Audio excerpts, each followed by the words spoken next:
your ball in the trees and then you live out the putt. But if you've got a little time, then come and spend it with us. 'Cause now you're listening to the Rough Cut.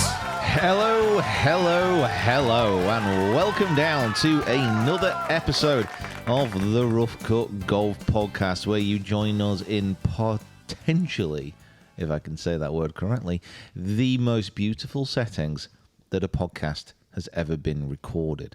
We are sat here in the shadows of the Norwegian mountains in the very north of this fine country in a little place called Lofoten. And just to our left-hand side is Lofoten Links, where you can play golf for 24 hours in the summer and be punished around the clock rather than just for the usual 4 to 5 hours. I am joined here today by Mick, by Jacob, and a very special guest appearance by David. Hello, David. How are you? I'm in awe, to be honest. It's fine. People often react like that. Thanks for having me on. Just come up and say hi. He's just a normal guy. I was talking about you guys. Oh, right. Oh, yeah, cool. Yeah, fair enough. Ask him for a photo if you want. He loves it. What, David? Yeah. Yeah, if you do ever see David out and about, so if everyone can just take a quick screenshot now of David, if you ever see him out and about, make sure you go up and ask for a picture, because it's the one thing that he wants above anything else in this world. It's quite incredible. Human interaction and... He's just starving for that human connection and photos. Yeah, it is £5 a selfie, though. Oh, so that's more expensive than Pete is. But you know what? Absolutely worth it. He charged me a tenner. Who, David? Yeah. Oh, wow. Wow. Yeah, that was a special picture, though. That was different, yeah. As mentioned, we are in Lofoten Links. We're here with our good friends from Oslo, and we're filming a couple of videos here, one of which that we're about to embark upon is a 24-hour challenge. Because the sun never sets here, we're in the Arctic Circle, as you do, we can play, theoretically, for 24 hours. And the challenge, we can say what the challenge is, can't we? Absolutely, yeah. Like, the format is 24 hours. Got to play every single hole in the course, birdie every single hole in the course. Yeah. Can't leave the course until every hole has been birdied. Does that mean that if you want a snack, we have to bring it to you? Yeah, I'm just going to be feasting on fairways, though, mate. You know what I mean? Okay, I got you. The adrenaline of just bagging another birdie is going to keep me going. Okay, so say we play the first 18. How many are you knocking out in the first 18? So, do you want my realistic answer? Yeah. Or, I reckon after the first 3 rounds, because we're going to loop the first 3, I want to be down to 11 holes that we need to birdie. I would be disappointed if that was the case. Yeah. I mean, all I'm thinking is that because the first few rounds are going to loop and then we're going to get a little bit more tactical, that's going to leave us with the position, say, okay, we're going to go play those 2 holes on a loop. Mm-hmm. Yeah. Do you know what I mean? So yeah, there's some tactics to this, isn't there?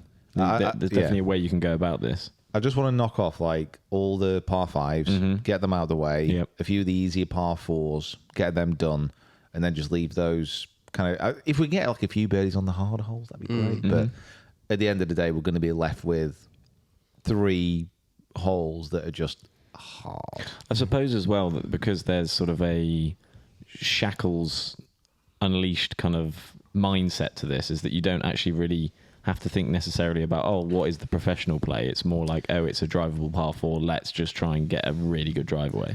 I think that might be the worst thing that can happen to me, though. Really? If I don't concentrate. Yeah, but of course. But there's still a level of concentration to, you've got to, you pick a shot, you've got to execute the shot. Do you not feel that there's a... ultimately... You'd rather play it how you would play it. And we've got to be realistic. Like, it's going to get to a certain point where I am going to be on the very edge of sanity. Mm-hmm. Like... That's going to happen much more quickly than you think. Like straddling that line. Yeah. A lot of the sort of mental breakdown, the sort of Pete crumbling as a human inside will all happen with on the greens. I can sort of imagine a sneaky little 3-footer that's a big breaker left to right. Don't. You just leave underneath the hole. And because it's honestly, it's going to get to the point where I'd probably rather have in those situations like a 20-footer. Yeah. Because the expectation's not going to be there. Imagine we've got like a couple holes left, and it's a hard one, and we've been waiting for a birdie chance all day, and I'm left with a 4-footer. That's what I mean. Like, how close are you guys going to be? You're going to be like crowding round me. You won't say it, but I'll feel the tension in the air. Of course. Do you want the bad news? Hear me? 2 par 5s on the front. Well, we've just played it, so we do know this. 2 par 5s on the front. Stroke index 1, stroke index 3. Hard par 5s. But that's for the lesser man. You know? They're not the longest though. No, So, no, And no. that par 3 17th, yeah, that's quite short. Like that's little the one. easiest hole on the course. And especially that second par 5, that is really tough because of the water all up down the left. Oh, that's the one that looks a little bit like The pebble, the Bay Hill. yeah. Yeah. So I think if we get a good drive, anyway, you know Yeah, what? we've just played it, so Yeah. we've seen bits of it, and we were planning, kind of in our brains, kind of planning where we were going to attack the course from, and that seems like a place that we probably could get stuck there for a while. I think it's going to be okay. You just got to believe. So wait for that video to come out. It's going to be a crack. We've also got Scratch Golfer coming from here. We've just had a Record Breakers released, our first one of the year. Matt's already done one at Formby. And we were at the delightful, the glorious Windermere Golf Club, which also has many a mountain in the background. And boy, I thought they were impressive until we came to Norway, and then realised that the Lake District is just a load of hills and puddles. David Barwise said something on the way around the course today. He said, "This is like this course is just so many hills and mountains. It's like the Lake District on meth." You know what? I don't think he said that, but we'll stick it. Was it you? No, it was David. People will forever remember that line from David now. Good people of the Lake District. That was not me. That was me. That was all David. It's all David. I actually couldn't believe that he said it. Yeah. So if you're from the Lake District and you see David around, if Ask you go for for a a photo. selfie and just say, all right. Yeah, give him your $5, There's- take your picture, and then There's going to be so many people coming up to me when I go home next time. Unbelievable. The whole village of Lauca is just going to be out. Yeah, and we're the #1 podcast in Lauca. We are. That's official. is that confirmed? Yeah. That is absolutely official. Yeah, thanks, Mum and Dad. Is the vicar not listening now? No. Okay. He's a guest next week. Okay. Yeah. Not now that we've made the meth reference. The open special with the vicar. With the vicar. With Record Breakers, we've got another course lined up as well, already played, which is the hardest course in the UK as well. So a really good couple of videos. Very happy with them. Luke One, our match at the K Club, is out on Thursday, which is, Correct. I think this is Wednesday released on this podcast, so that's going to be tomorrow, which is a great match as well. I think we've been pretty lucky actually this last month. I think we've recorded and released some really, really good videos. This is almost at the end of this period where we've got all these incredible videos lined up. This is a little bit of a full stop, and then next week's the Open. So it's kind of like this week break, really, where we can actually just sit down and edit some of the stuff. Yeah. There's been a lot of great trips. One of which was Germany. See. Yeah, literally, Wrong language, we've but- been yeah. Yeah.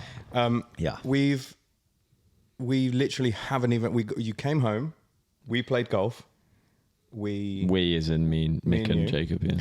Oh my god, let's not talk about that. That was probably the worst. I Golf. don't want to name and shame. Yeah, but it was I the don't wor- want to do it. If you saw us there, it was the worst golf course we played all year.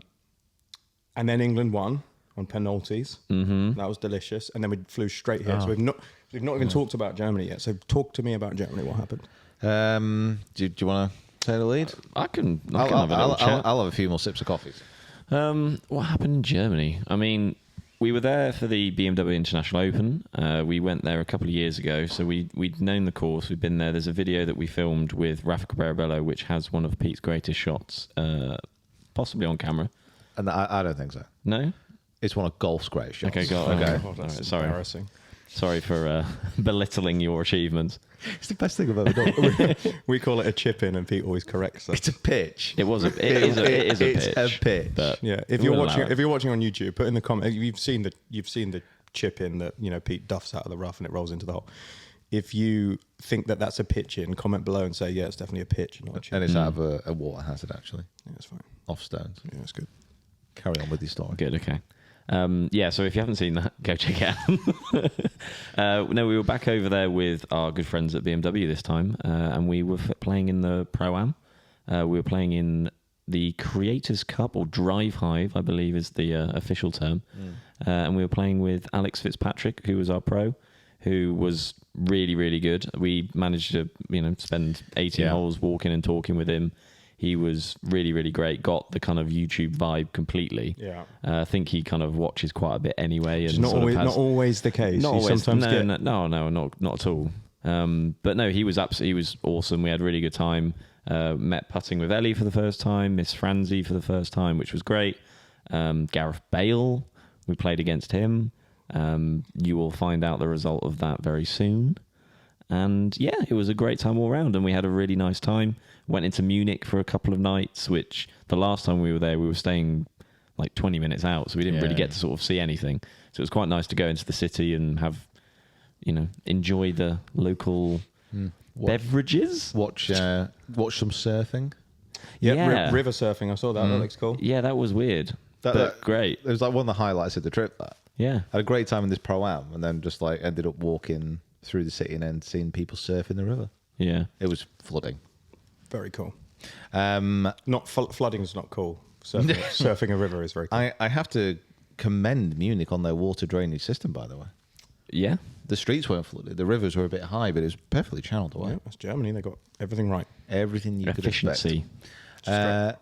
I think Alex Fitzpatrick as well. He's someone we definitely need to get back on the channel for like sure. a proper match. He was so good. I think we've been lucky, really. Pretty much every single Pro-Am that we've been in, the pro has always been great. But Alex was probably the most understanding of what we did. I think. Yeah. Like I said, I think he's someone who is a bit more kind of in tune with what's going on YouTube. So yeah, it was fantastic. Yeah, we're the number one podcast in the Fitzpatrick household as well. So that's good. Is that official? Yeah, that chart that we looked up before we said that one. We had that on it. Wow. Yeah. They should probably know they're being watched so closely. They're in the Discord as well. Them too. Wow. Who, Matt and Alex? Matt and Alex. I'm not gonna lie, Mick. It feels like you're making a lot of this up. Yeah, I am. We don't need to pretend. Yeah. We're number 2 in Guatemala still. Like, we don't need to. Come on, Guatemala, pull your finger out. We don't need to pretend anymore. I mean, we're saying about being number 1 in Guatemala, but we're in Norway right now. How are we doing in Norway? Have we got big fans in Norway? No, you know what? I think it was last week's podcast. I think we said we were number one in Norway. Yeah, we were number 1 in Norway. I think because we'd spoken about Norway. I think we'd said something. Okay. Yeah, exactly. And now we're here. I mean, I'm not going to lie. This is somewhere that I've wanted to come for literally 10, 15 years. I think ever since I saw the picture of the second hole, the par 3 with the northern lights over the top, the fact that you can play golf for 24 hours, the fact of the location where it is in the absolute butt end of nowhere. It is so far away from everything. We're in the Arctic Circle. You don't make a wrong turn to get here, do you? No, you can't because there's one road. Yeah, true. Like that drive last night, like we must have turned, countless times, but we didn't actually get off the same road. Yeah. We're so far away from civilization. We went past Narnia on the way here. It's just down the road. We found Narnia, guys. Literally went past Narnia. In fact, the evidence is there in the shop that was, probably maybe actually like 5-minute drive away from where we're staying. There is a shop, and it's so far from civilization that they don't even have a staff member. Yeah, just you serve scan yourself. your card to get in, you bloop all your stuff, bloop, bloop, and then you walk out. Yeah. That is a hands-off approach to retail. There was a lady who pulled up to this shop. Like Mick said, you put your card in to enter. I'm presuming so. If you got in, you didn't pay, they would just charge your card for something or whatever. The things that were lost. Yeah. But this lady scanned the card, got in, and the door was already open, so we all walked in, and she was panicking. Yeah. She got I think she just got a drink. And we were 4 hungry lads who'd just travelled for 15 hours and was ravo. We were firing all this pasta in and stuff, and she's looking at us like, what did she say? She said, I don't know what's going to happen. I'm waiting for you to leave because I scanned my card and I don't know what's going to happen. What does this mean? Right. So we just left. But thanks for buying our pasta. really Nice, appreciate kind that. lady. Yeah, it was delicious. Super nice. Thank you so much. And it's, I mean, you can kind of see behind us that we're on the ocean, but like behind the camera that side, we've got all the mountains, and it really is one of the most stunning places that I've ever been to play golf. Yes, but just generally this area. We kind of realised a little bit when we got here how popular it is with kind of tourism and how many people come up here. It's actually quite surprising considering how far away it is. I thought I've had a feeling that we were just going to get here and we were going to be the only people. Yeah. Us and the greenkeeper. It gave me the vibe of what it was like here when we arrived. And obviously we checked in. We got about midnight, didn't we? And as soon as we pulled up here, there's 2 people windsurfing at midnight. I'm like, this is just... Yeah, which is like, it's great because like the light still allows you to do that, but the temperature of the water really still doesn't. It's just that they're still mental. Yeah, you're still crazy. Just because you can doesn't mean you should. Yeah, it's Jurassic Park, isn't it? Yeah, I don't know. just because you scientists found out they could, didn't mean They they should. They didn't stop to think of whether they should. Yeah, sorry, Jeff Goldblum, maybe just massacred your most famous line. I can't really think of anywhere like this. Yeah, we've been talking all day about how beautiful it is. Can you think of some comparable place? Like, where else is as picturesque and as dramatic as this? The only place I've been to which is anywhere near is Switzerland, but it's a different feel. What about golf courses?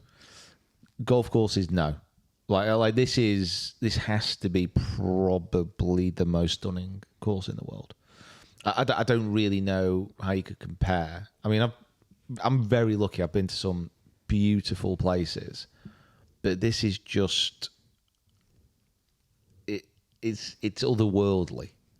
There's simply nothing else like it. Yeah. Anywhere. I think if you look at like courses that have mountains, like I've been to Cran in Switzerland. That's the one with the island green par 3 where you have to take a boat to get to it, isn't it? No. That's in France somewhere? Oh God, what's that called? Throwing a curveball there. That's the really exclusive one in France. This one's in Switzerland where they have the Omega. Well, it used to be the Omega up in the mountains. The kind of the big factor of that one is that the backdrop there looks AI. It looks like a photo because it's just the mountains in the background, and there's a couple of pictures I think I've seen where there's the course in Japan with Mount Fuji in the background, which is very similar. Like hitting, it almost just doesn't look real. And I mean, we're surrounded by plenty of mountains here. There's one that sort of stands kind of pretty solidly on its own, which kind of takes up a lot of the backdrop of most of the holes, which is really cool. You kind of start off and you go, and there's quite a few on the water. The second, I don't think we mentioned the second, have we? Nope. Par 3, straight away, it's like hit you with the highlights, first up. Second hole, hitting out par 3 onto like a little sort of peninsula rocky island that you go out there. It would be like Hansen starting their 2-hour set with Mbop. Yeah, I'll go home now. But what? Yeah. It's like starting it with Umbop, but then do you know when like you go to see a band and like, and now for something new, and you're like, really? And then it's a banger. And it's actually good. You're like, what? And you're like, I don't know what this is, It's unreal. but I will remember. It's also Hanson walking out and going, I thought it was 3 like children, young girls that were singing this song, and there's actually 3 blokes. Yeah, they're some handsome lads. Yeah. Yeah, they're men now. By the way. Yeah. Yeah. Didn't they play on tour with Busted? I think they did. Busted. Wow, I remember them. Busted are back. McFly are back. Wow. Back to golf. So this course is gorgeous. Can you give us like a list of your most attractive golf courses? This has gone straight to the top. It has to. Like, it demands it. Yeah, so bucket list ticked. So recency bias is definitely a thing. And Old head. Exactly. And we can't forget like some of the amazing places that we've been. But there's literally nothing else like this as far as I'm aware. Like with Old Head, for example, one of the most dramatic golf courses that you're ever going to see, because you're positioned about 200 to 300 foot off the ocean on top of cliffs, incredibly dramatic. Like you're on top of that particular world. but then you got the ocean around it. Here, you've obviously got the ocean, which you're at the same level as, and then you got this stunning mountain scenery. You got eagles flying over. You Attacking the drone. Yeah, you got mooses just having a wander. Put in the comments, what's the plural of moose? Mimis. Mooses. A gaggle. Mooses. And it is very much like what you prefer, but I mean, yeah, there's nothing like it. Like Cran is good.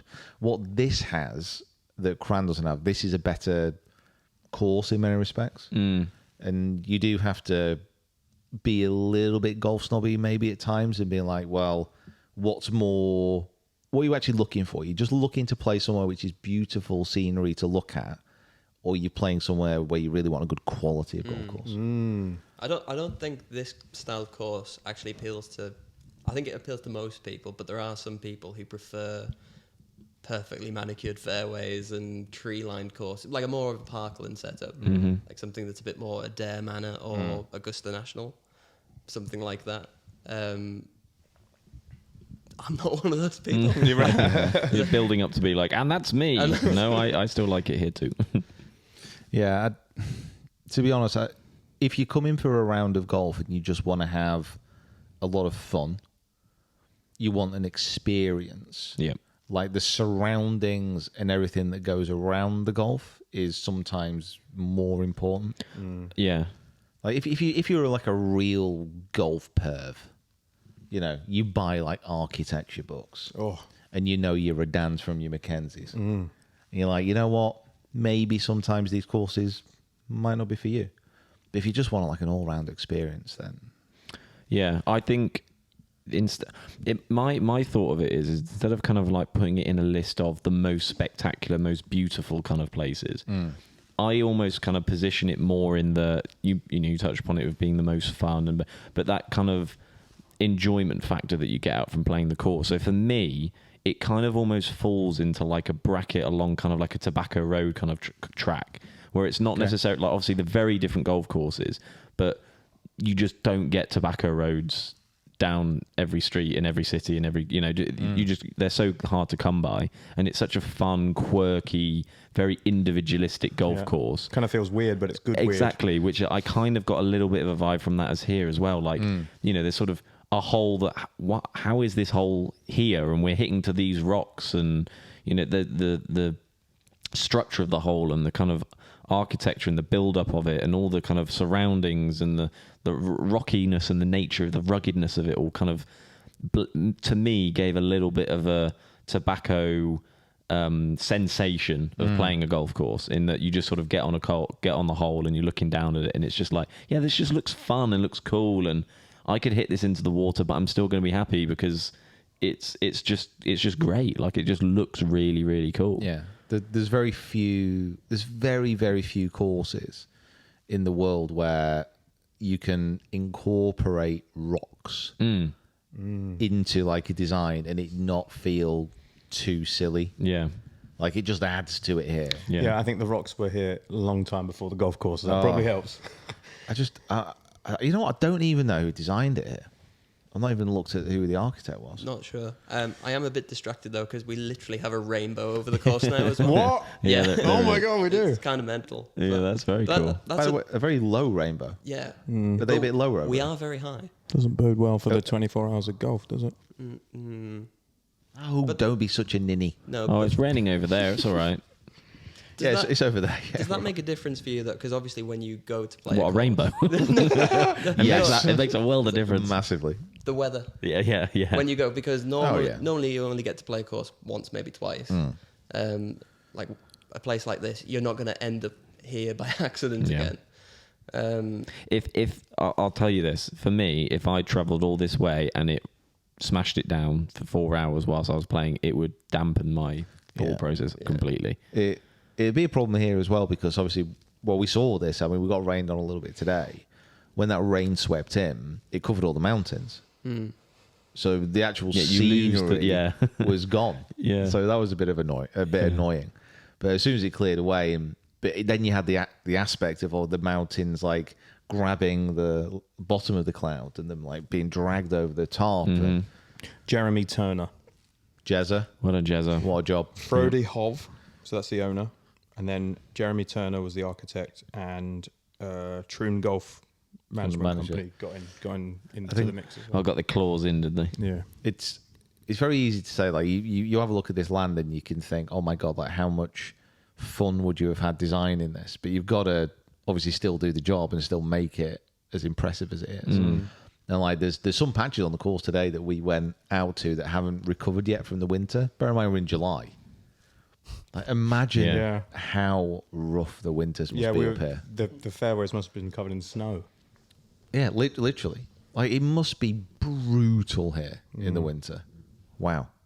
I mean, if anyone has been in the winter, they can like send us some pics. That'd be That'd be excellent. That'd be absolutely Join the ideal. Discord. It's in the link below, and send us some pictures from the winter months of Lofton Links. With, I don't know, I'm just trying to think of like courses. Yeah, what other courses are on your bucket list then? If Yeah. you've ticked off this most beautiful course in the world, what other courses are on there? Because you played the old course. Okay, I'm gonna go last in this because I'm gonna need a little bit of time. You're going to go think. last. Yeah. So if we go David, Jacob, you, and then come back to me. Okay. You can't pick Okay. Augusta. No Augusta. Okay. Sorry, what was the question? Like, what is your number one bucket list course Oh. outside Augusta? Because we're not going to play Augusta. Because I've got one in mind, but it's like it's Muirfield, which I know that's like a bit of a surprise because you know we live in the UK. I should have gone there to play by now. It's the first. Sorry, is this to play or just To play? visit? Yeah. Right. Okay. Because that's the first tournament I ever went to. 2002 Open Muirfield. Ernie Els won, I think. Very cool. Did you miss the cut? Yeah. But it's like every time I see it, it gets better and better and better. And I think that's the first time where I was like, this, you know, golf's for me. Obviously not playing because I'm terrible. But I think whenever I look at it, I kind of get that same sensation again. And it's one of those ones that's always respected, but it's never really talked about enough. And I don't think it gets the attention it maybe deserves. So I want to go before everyone gets on the bandwagon and I can't get a tee time. I think you struggle to get a tee I was time going to now. say, yeah. Might be a bit tough now. If anyone is watching from Muirfield and Yeah, they give us want to have us along for the day, it's a bit of a funky one, Muirfield. I think if you're going to go, you have to be... I don't know if this is still true, but I'm pretty sure if you play, you have to go and have like your lunch there and stuff, suited and booted. I see. It's like a whole thing. I need Yeah. need to buy a blazer. Talking David, of all of us, Yeah, you are blazing up, mate. look at how you're dressed now. You're always well dressed. You've just got out of bed. That's his pajamas. Your pajamas. He sleeps in a woolen quarter zip. The talking about experience. If part of the experience is you do have to go and have lunch, that sounds excellent. Absolutely. Sounds really good. It's apparently quite famous as well. Gets a bit boozy. Have you played at Muirfield? No, I'm not. Is the one next to Renaissance? Yeah. Yeah. Okay. Yeah. I'm with you. What about Jacob? Is it me? Yeah, go for it. I'll be honest. There's not one that like completely like jumps out to me straight away. I think I always have to try and remove the ones that I've filmed. I feel because like I feel that's a little bit cheaty because I've obviously seen them and I know what it's like. Like I would love to play everywhere that you get to go and play and I get to go film. Didsbury. Like obviously, oh yeah, absolutely. The Dids. Come on, the Dids. I get to play Dids all the time. Don't have to worry about Oh, Dids. sorry to interrupt you, but if you do want to come and watch Pete play at Didsbury, keep your ears and eyes peeled because we are going to go and film Pete play at an actual tournament round at Didsbury Golf Club. If you're in the Discord, we'll make a big event and everyone can come because it's going to be hilarious. Yep, go. Yeah, so like, you know, obviously places like here immediately, like obviously Old Head, I know recency bias is a thing. I've got a weird thing that every time I watch highlights of it and I kind of would like to see this course more on telly again is Chambers Bay. Yeah, solid show. It's a golf course that I know for sure I'm not necessarily going to shoot well and I'm definitely not going to necessarily enjoy the golf in terms of, because, you know, if I decide to play off fairish backs, then I'm not going to score great. But it's a golf course and I just don't think there's many that look like it, especially in America. And I think that it looks either way something that I would just enjoy the challenge, but also just the aesthetic of the golf course. It's something a bit different, which is what I quite enjoy. Yeah. No, I think that's a nice shout. Very nice. For me, I'm you guys know I'm an old Tom Morris fan, so I would like to go and play any of the old Tom Morris jobs. We've got very thankful that we got to go and play Prestwick, which was very high up on my list. That was pretty incredible. Again, one of those kind of cool, quirky golf courses that you don't really know kind of where you're going most of the time. What do you need? I have something to show you about Old Tom Morris. About Old Tom Morris. So, very, very quick interlude. Yeah. When I was up at Cruden Bay, which is an Old Tom Morris course, they had a special edition of Monopoly, like a carved wooden board, and it was basically old Tom Morris courses. That's so good. How much was that? It was just in a display case. It wasn't like for sale. Oh, right, okay. You can't buy it. But I think it was like a very special edition. But I took a picture, and I've not showed you. But I've got it on my phone. Yeah, I would love to see that. Anyway, sounds incredible. Yeah, so any of the Tom Morrissey jobs I would love to go and do. The old course, I feel like the old course should be... You've played the old course. You played the old course. You haven't played the old course. No, thanks for But that. I feel like just for reminding you, I feel like that should be kind of in the same bucket as Augusta, really, because it's like, everyone wants to play the old course. If you've It's so much more attainable. yeah, it is. Of course it is. Of course it is. And now that you can book online as well, that's incredible. Yeah. I think I want to go and play Bandon Dunes. Okay.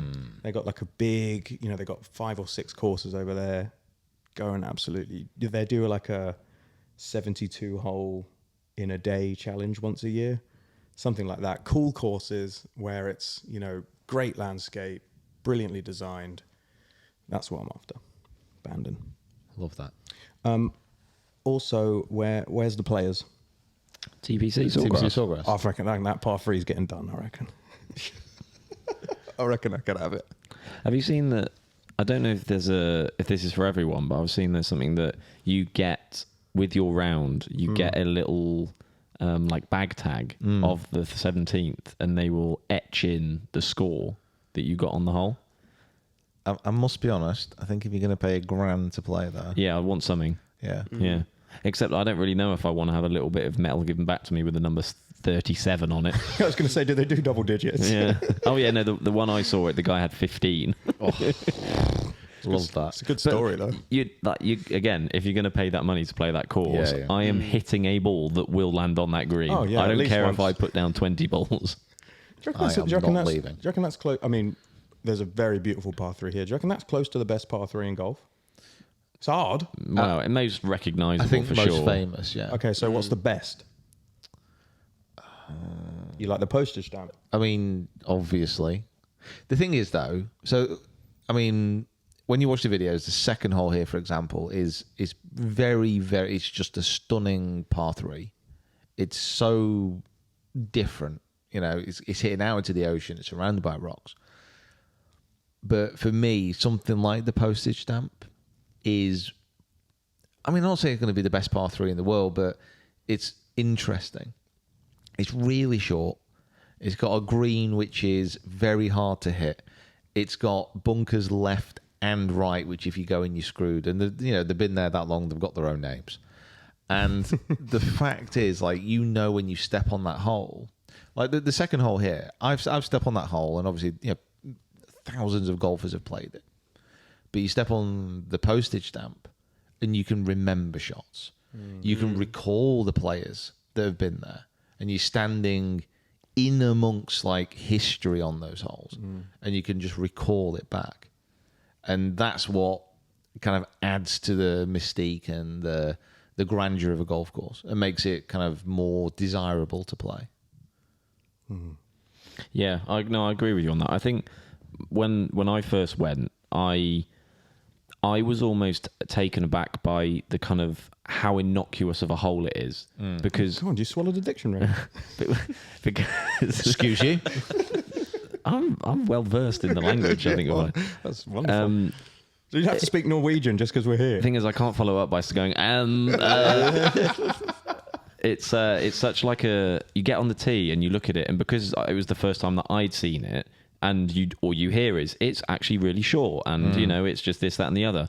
But the beauty of it is the fact that because it's so penal, if you go left or right, it's so difficult if you go in one of the bunkers, but you go on the tee and you're just like, it's a wedge. It's, you just clip it on. It's probably not a wedge for me, but it's just, you just hit it at the pin. It's fine, whatever, it will be good. But it can kill you. Mm-hmm. It's, there it is. I think the perfect thing of a par 3 is if you hit a really good golf shot, it can be an easy 2, but it can also turn into a 10. And I love the difference in that. 10s. Those bunkers are hard. Yeah, you can go back. You'll see you're going to see next week or a couple of weeks. You're going to see some back and forwards easily. Yeah, we've played it. We've got it on the sim at the office, and we've played it a few times. And when you get to the hole, you're like, that pin obviously just sits basically on a little kind of nipple that just like mound, and it's going to go off either way. Yeah, it's going to be a fun hole for sure. But yeah, and that's my impression of what the best par 3 in golf has to be. I think it can't be. I mean, it's a continuing conversation now anyway with how long par 3s are getting, and the beauty of a 90-yard par 3. It doesn't. Those are the kind of best ones for me, really. I think the par 3s are in many respects like some of the most memorable holes that people have, because it's all in such a confined area. Mm-hmm. Like a par 4 or par 5. You've obviously got to hit more shots, and yes, there are incredible par 4s and par 5s, obviously. But par 3s kind of like have a little bit more emotion attached to them at times. And also, there's a greater chance that on a par 3, if you're a higher handicapper or a golfer, not a pro, there's still a really good chance on a par 3 that you can hit a great shot. Yeah. You've got a little more control over the situation. You've not got an uneven lie. You can tee it up. You can, assess the, you've got all the tools available to you that you don't necessarily have on approach shots in. Yeah. Like on a really difficult par 5, you got to hit a drive, then a second, then a third. Yeah, even you got to get anywhere before you even think about hitting the green. There's so much more to do. Like a par 3, you can hit a skinny, little thin. Yeah, at least you're up there. Well, how do you feel about par 3s where you can't see the bottom of the pin? I'm not sure. Does it add, oh my God, or does it make you go, oh God, I can't even see the bottom? It doesn't matter. What does it matter? Personally, I'm not a huge fan, especially if you've not played the hole before. So, like, there's a hole at La Hinch that we played, Old Tom Morris design. And we all know, if you've ever been to an Old Tom Morris golf course, like that man can be a maniac at times. Oh, he didn't like golfers. Oh, he depending on how much he'd had to drink the night before, like how big his hangover was. But he would just... That hole at the Hinge, I think it's like the 6th, is it? Something like that. Yeah. You just hit over a massive mound. And that's it. Yeah, and the pin is just like wedged in between another mound at the back. It's like really thin. It's like a crazy hole. Yeah. But if you played it once before, you'll remember it and you'll be like, yeah. I know where. This is what I've got to do. Yeah, this is what's behind. Because I think it's like you say, there's a massive mound behind. So you could even stand on that tee and go, okay, well, I'll take a club more to make sure I get over the top of the mound. Yeah. And you walk round, you might have hit it over the marker and gone, so I've probably a good shot there. And you find yourself halfway up a dune. It's tricky. Yeah, they're not my favourite either, to be honest. But there's a quirkiness and history and legacy behind them that they kind of, this is what it used to be like in the 1800s, and keeping that tradition is obviously, quite important in a lot of these golf courses. So absolutely, not opposed, just not not for me. David, how long should a par 3 be? About 150 yards. Oh, very precise. Yeah. To the point. What about, because we had a LACC this last year's now. There was a par 3 that played 87 and then also played 1-4 something. Yeah. How do you feel about very short very long is not great for people like us who don't hit the ball particularly far, but how do you feel about very short also? Yeah, I don't mind that, because then it's more about controlling spin and things like that. Mm-hmm. Not for people like me, because it's still hit and hope, but there's still a skill to it. I just think when the skill is distance and you alienate like half the people, who'd be teeing up on like the regular tee box, then that's where you kind of get issues from. Yeah. And how far is too far? Anything over 200 yards, I think's pointless. Really? I mean, you do played get a 210. You played like a 210 today. Oh yeah. I mean, you can get good long par threes, but the longer a par three gets for me, the less interesting it becomes. That's fair. Yeah. How long was the par 3 that you aced? 180. If you'd like to see the clip. yeah, here it is. I think it's like 186 or something like that. So if it was 14 yards longer, You hit you 7 shouldn't have iron. bothered. Yeah, I mean, I can talk you through it if you want. Rosendale Golf Club. I just want to wait. Let me see if I can do it. I just want to comp earlier in the day. Correct. Went for a practice round to loosen up, and was filming bits of it during. Was this during lockdown? No, this was ages ago now. Before that, This was pre. was filming bits of it. Put your phone down on behind the ball on a par 3. Hit 7. It was GoPro. Was it GoPro? That's when I was filming with GoPros. Really? And then there's a great reaction of you. Were you wrist strapped at this point? I don't think so. I'm not sure. Potentially. And there's 2 guys on the opposite hole who are like, "Oh my god, did that just go in?" You're Yeah. like, yeah. So got a hole. Yeah, and they were all very northern about it. Were they? Like, Oh. make sure you stay around, buys a drink. And by the time I got back, they're gone. Cheeky git. They've made a tab. Yeah. Put it on his name. Oh dear. Yeah, I did over 200 yards. Just trying to think. What club do you want to hit in then? You want to hit? I just. Six. I don't and, think six you should. and below? I don't think. Well, for sure, you should never pull off a head cover. Yeah. Unless you're Aaron Wright. Wright, Yeah, yeah, very whatever good. you want. Fair enough. Okay. Yeah. I mean, if you're doing that anyway, then have a look at yourself. But The only counter would be is that like a good golf course should test every club in your bag. So you should. the others are already doing it for me. I don't need it on this one. Yes, that's not a problem. I've already hit driver hybrid into every par 4. I don't need to do it again. Yeah, my dad pulls a head cover off every par 3 as well. Yeah. A little 100%, driver. yeah. My dad's little hitting cutty driver Yeah. into 150 pin. Loves it. 180, bloody great. Yeah. Oh man. Yeah, my dad now just looks for any excuse. It's like 130 yards. Oh, it's a bit into wind. Well, little driver. It's completely pointless. Go on, Dad.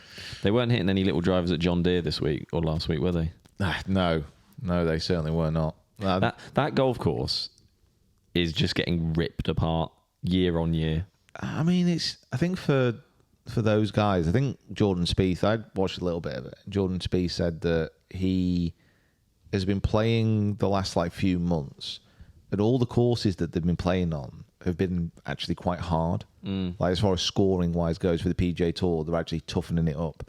And he said he was struggling to switch his mentality to being Just attacking, being and then the actual kind of scoring. And I mean, we had there was 59 on the first day. Yeah.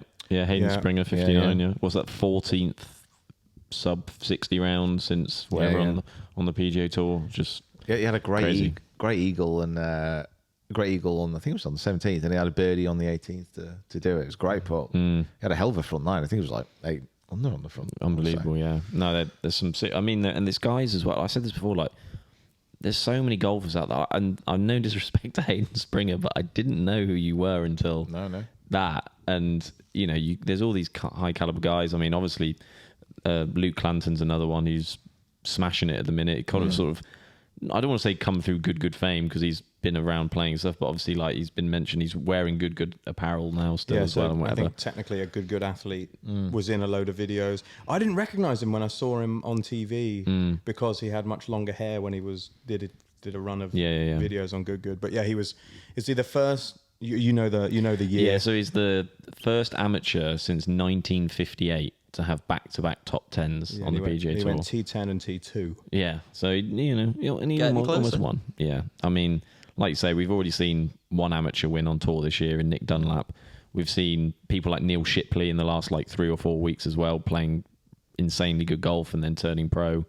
Michael Thornbjornsson is now playing, and is he still amateur? Or has he actually got? He's got his card. he's but pro now, yeah. He is playing pro. Yeah. Okay, it's just, I mean, yeah, so many of these young lads coming through are unbelievable. But obviously, Davis Thompson won John Deere. I think 28 under was, I think it's the highest scoring record at the John Deere. He blasted everyone. Which, didn't he? when you think of 28 under, It's too much under for me. Round 4 rounds of golf. It's just unbelievable. He was the best that week though. Every now and again, you just get someone who's just better. That week, and that was him. This thing just going in and playing, 4 rounds of golf, and every time you play, you've got to shoot at least like 7 under to stay like on pace. Yeah, I think Luke Clanton shot like 63, 65, 67, 63. It's unbelievable. You're like, isn't it? what? Yeah. It's not even human. No, it's crazy. Do you want to know a very interesting fact about the John Deere Classic? Yes, please tell me. So the last 3 winners, JT Poston, Sepp Straka, Davis Thompson, all 3 of them for the last... No, not all 3 of them. For the last 3 years, the person who has won the tournament has stayed in the same house. Right. So, okay. So They've all stayed in the same... in this rental house. If you stay at it that year, you win the John Deere Classic. They're going to charge an absolute bloody fortune next year. Just imagine how much they're going to whack that price up. That for me, I must admit, like you do get some weird stats, but that for me is like the weirdest one I've heard. That's quite striking. That's great, isn't it? Like, do you think there's like some peds in like the some coffee good, pot? Yeah, what's some going good on juju there? in there. Yeah, what is going on? They got a sim. Yeah. Yeah. They got us in an in-house sports psychologist. Yeah. And I don't. It's Butch Harmon's. wild, It's above that. Butch Harmon's house. Can we find out like what beds they've got in there? Yeah. Incredible mattresses. Yeah. Really good night's sleep. Yeah. What's the amenities that come with it? Like, what are we not doing that? What have they got that we don't? Great Wi-Fi. Yeah.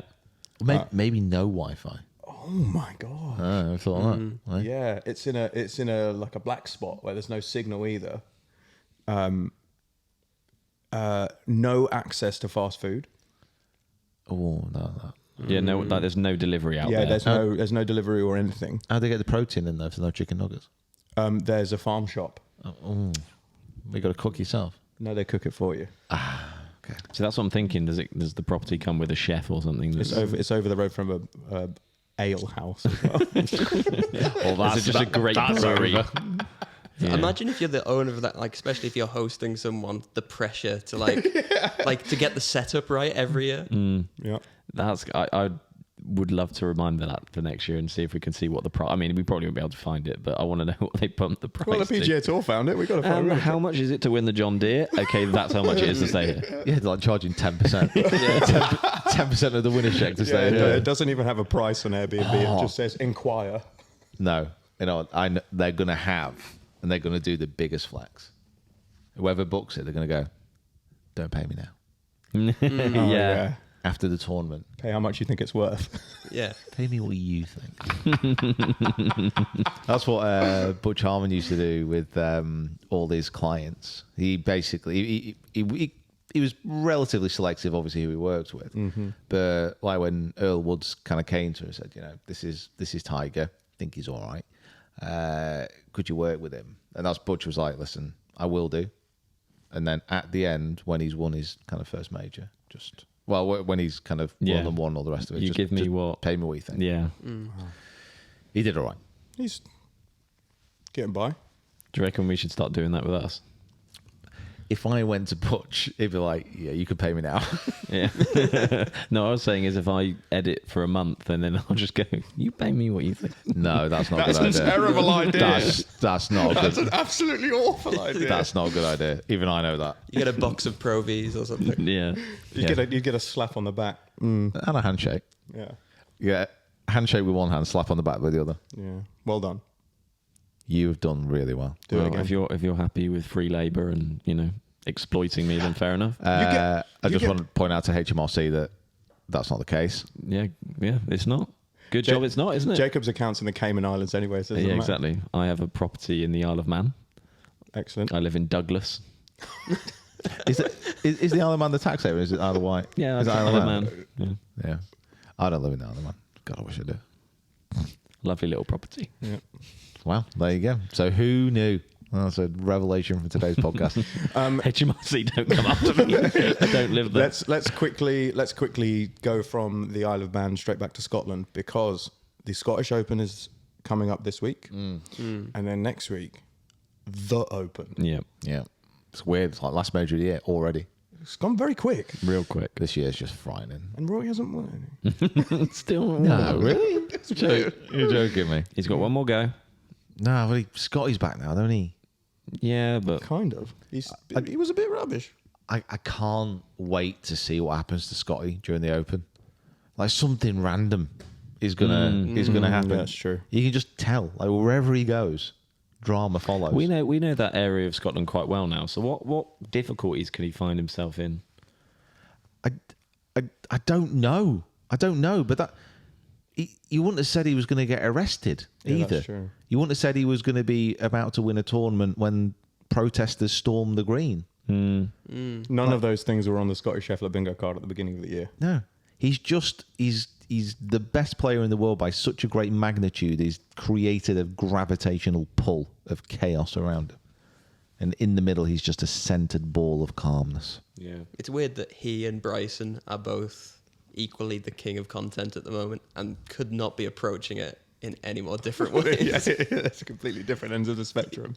God. We'll have to do your picks, by the way, for the Open. Oh, I'll get him ready. Don't you worry. If you want to win loads of money, you come here, and then Jacob will tell you how to filter it through back channels to the Cayman Hey, Islands. what you want to do is you want to. You want to invest in my company in Douglas? Yeah. Yep. Yeah. I will be, well, fingers crossed, I'm going to be up at the Open. I'm working there all week on the range again. On the range again. I'm just kind of hoping. So There's a way to get on the range. again.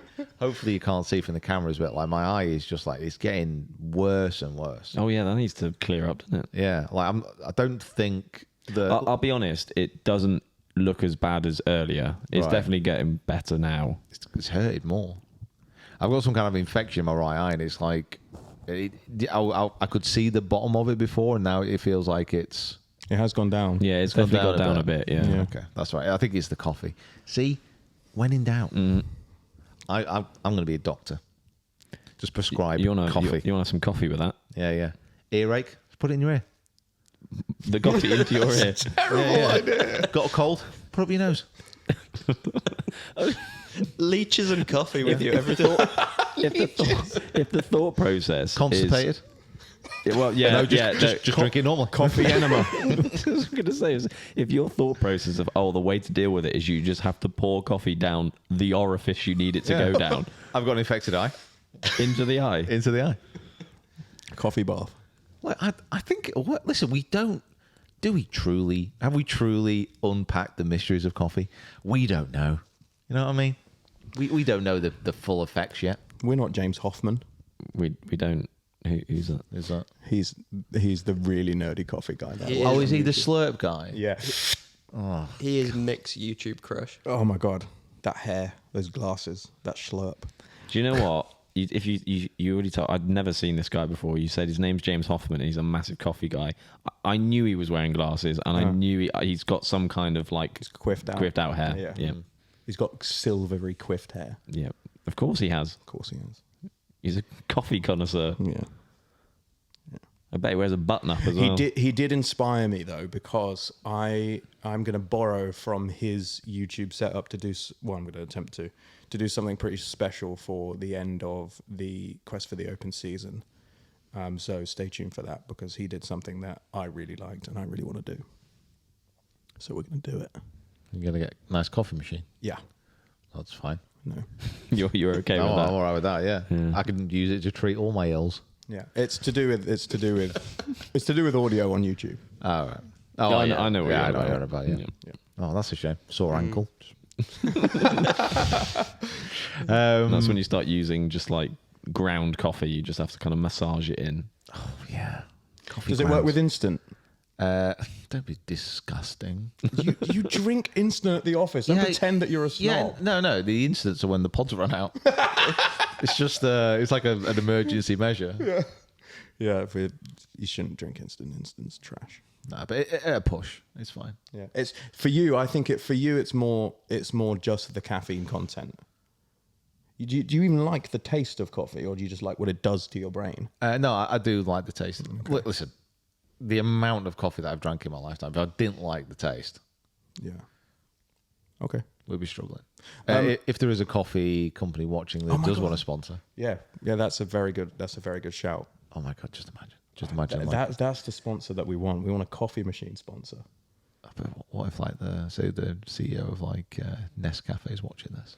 It's like you can have all the instant coffee that you want. Don't they own Nespresso? No, probably. Oh yeah, pods, please. Yeah. Or wonky coffee. Oh my God, wonk. Yes, please. We will have to clarify this is for drinking and Not and not enemas. for pouring in your ear. Hey, listen. It depends if they're moving into new markets. Because when he sets up his practice and he's going to... That'll be the 5th channel where we started. Yeah. People are either going to look back on this in like 50 years and say, oh my God, they were ahead of their time. Like, how did they know that they could cure migraines by pouring it into your ear? Yeah. Or it's going to be like a bit of snake oil. Or they'll be like, you remember that guy who used to make videos on YouTube? He's dead. Yeah. He boiled his brain. Too much coffee in the ear. Oh my God, speaking of boiling your brain, should we go and play golf for 24 hours? Yeah, should we get some food first? Yeah. Please, yeah. I think food, nap, midnight, Bosch. In that order. In that order. Guys, huge thank you for wrapping your ears around this podcast. If you have been watching on YouTube with your eyes, congratulations. Hopefully I didn't scare you too much. Oh. I was going to say, what did they win? Did I say congratulations? Yeah.